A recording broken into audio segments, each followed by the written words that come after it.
So last night at WrestleMania, we had Chaos at the Crypt, a.k.a. the Boneyard Match. We call it Chaos at the Crypt because that's literally the match that we get in the WWE game. Unfortunately, it is not that match in this game. I'm kind of upset. Do you know last night how awesome that match was? And I wanted to talk about WrestleMania and that chaos at the Crisp. No, I can't even say it. The Boneyard, the Bone Zone match. Oh my gosh, was that one of the best wrestling matches of all time? I would say yes. I would say that match itself, we're playing as Taker, by the way. That match itself was more entertaining than anything I've seen in WWE in years. In years. And that's not an exaggeration. When we had this whole Corona thing going on, I was not sure what we were actually going to get out of WWE and their empty arena matches. And some of the wrestling in WWE was kind of weird last night. And some of it was not. Because there were things that were okay. But when there was dead silence in the empty arena, that's where they lack a lot. That's where a lot is missed. You have to be screaming and yelling. I don't know if you remember let's think about it. Not the first one, but the empty arena Mankind Rock one, halftime heat. Mankind the entire time was going, oh, no, yeah, and that's the kind of thing you have to have. So this was great for so many reasons. This Boneyard match was great for so many reasons. Number one, Undertaker, if you've seen his last couple matches, all we can say is that his last good wrestling match was versus CM Punk. Oh, we can say that. His last good one was against CM Punk. And we know that for a fact. Let's open the book. Get up. Yee. I wanted to open a book. We're going to open it up. Do DDT. Let's open the book.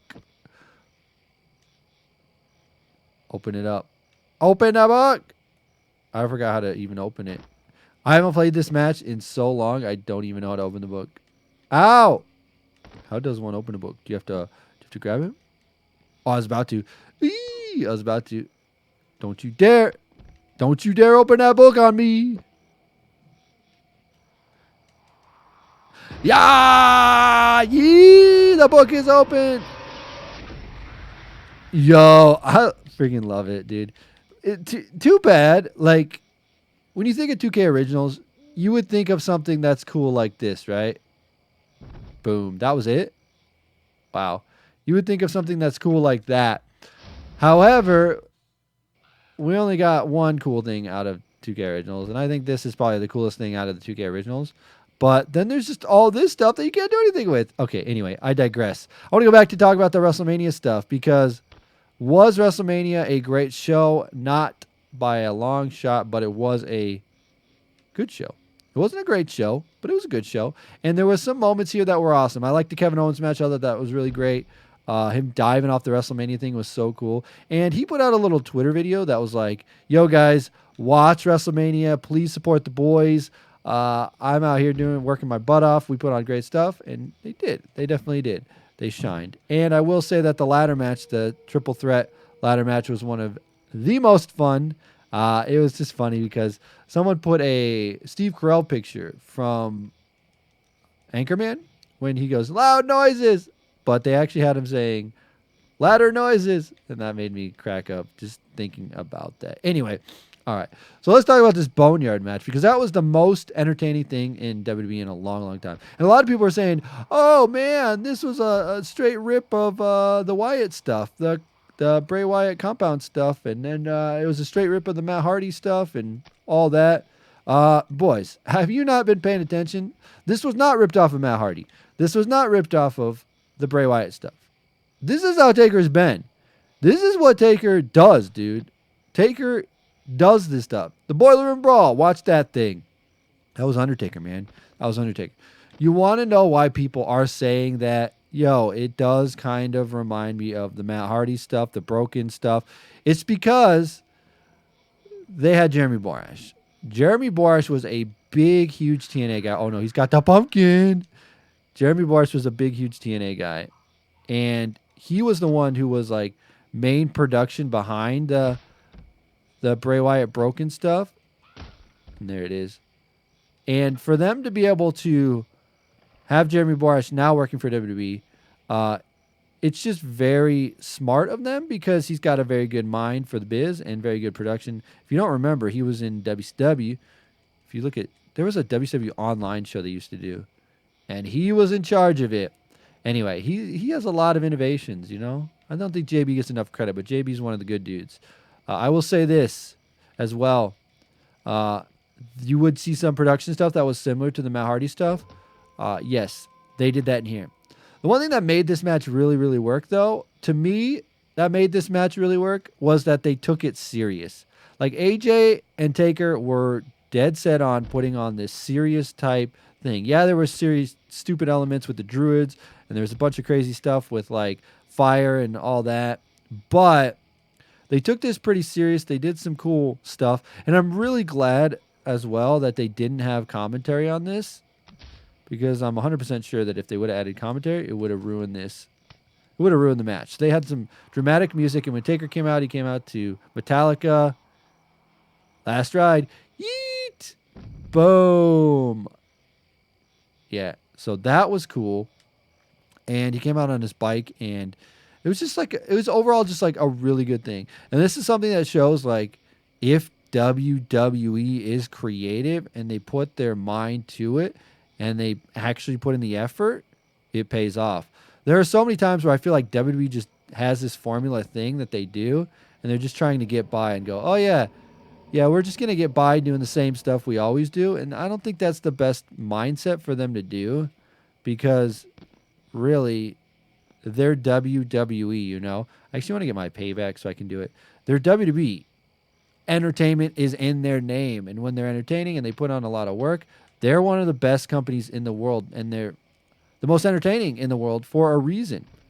But it hasn't always been like that. They have taken times to just joke around, and sometimes they don't take things very serious. But this kind of match, I'm glad they took very serious, and they made it a very, like, entertaining, artistic type thing.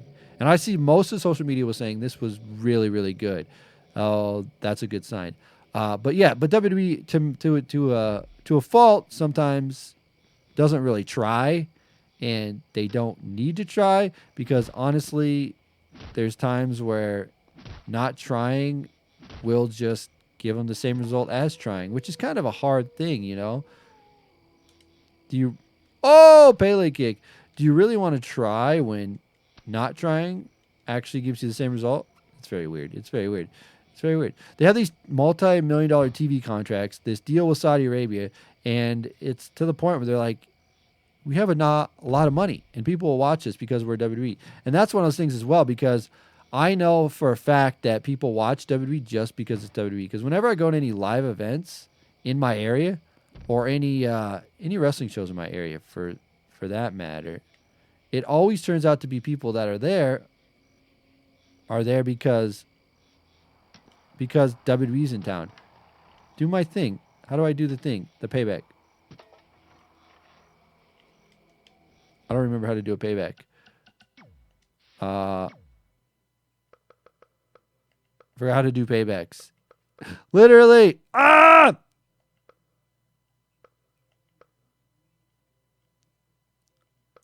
I can't remember how to do it. Now I'm looking like a dingus. There it is. Got him. The hands come out. We took him. Oh, goodbye. That's it. We clutched him. I remembered how to do it. Dinga, dinga, dinga, dinga. Whammy. Oh, he didn't go down. That wasn't it. And he gets up. No sell. But that match to me was just perfect. This match at WrestleMania was so perfect. And I will say this. Do more like this, WWE. Do exactly this, but more of this. More of the entertaining stuff. I know a lot of people were giving flack for WWE for like the Baron Corbin Elias thing where he knocked him off the top of the, I don't even know what that is, the stage thing above the area, and then he fell down. That was like a little bit too much. It was like, as I say, too much, where they literally had AJ Styles buried, and then they did something different with that. But yeah, but that was a little too much. It just didn't it didn't feel right to me, you know? It didn't feel organic. It felt, I don't know. It just didn't work. I don't know how to explain it. It just did not work. But I will say this. This was perfectly executed. If this was the last chance for both of these guys, if this was the end of AJ's career in WWE and this was the end of Taker's career, this would be like a perfect send-off for both guys. I think so. I think it's perfect. There it is. We won the Boneyard match. Anyway, guys, if you do enjoy this, make sure you smash that like button. Let's go to highlight reel real quick and check this out because I definitely want to see what it is. Oh, Boneyard. Yeet. Oh, yeah. Can we do this? Boom. Okay. Anyway, guys, let me know what your thoughts about all of this was. What did you think of the match? And what do you think of night 2 of WrestleMania is going to be? As always, we're going to get out of here now. I'm Tony Guy. We will see you